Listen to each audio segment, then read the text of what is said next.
Hi everyone, my name is Liz and I'm the founder of Liz Lynn Careers. We're an HR consultancy based out in Mumbai.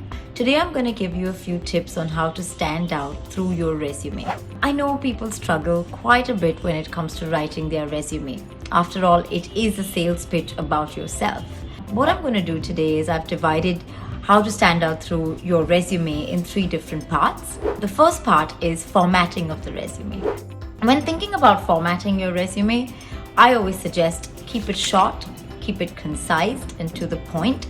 Don't go talking about things that are not really necessary. Also proofread your document before you send it. That's super important, Look for spelling mistakes, grammatical errors and punctuations. They're all super important.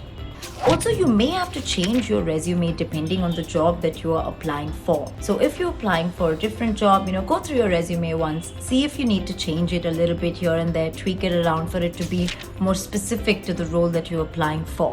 The next part I'm going to talk about is the content of the resume. My first point would be highlight your skills, everywhere. Talk about what you're good at, talk about your skills. Make sure that everything you mention in the resume is talking about you at your last job. Give examples of what you've done, how you've achieved them. Make it easily readable. You don't really have to use big words, and stay away from jargons for sure.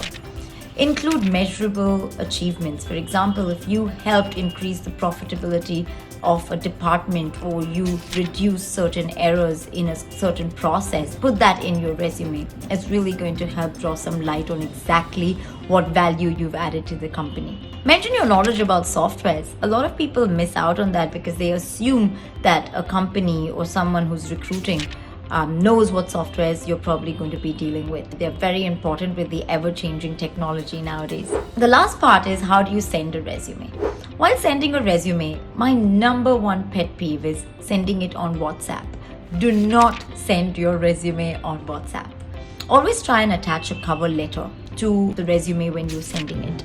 While sending a resume, don't forget to write an email about the job that you are actually applying for. This helps the recruiter or the employer to understand exactly what role you're applying for. And don't forget to address the person with their right name. So these were just some of the tips that should help you stand out in your next interview. Don't worry about whether you should include a photo or not. I don't really think those are important details. If you feel like putting a nice professional photo of yourself, no harm in doing that. Thank you very much. Hope these tips help. See ya.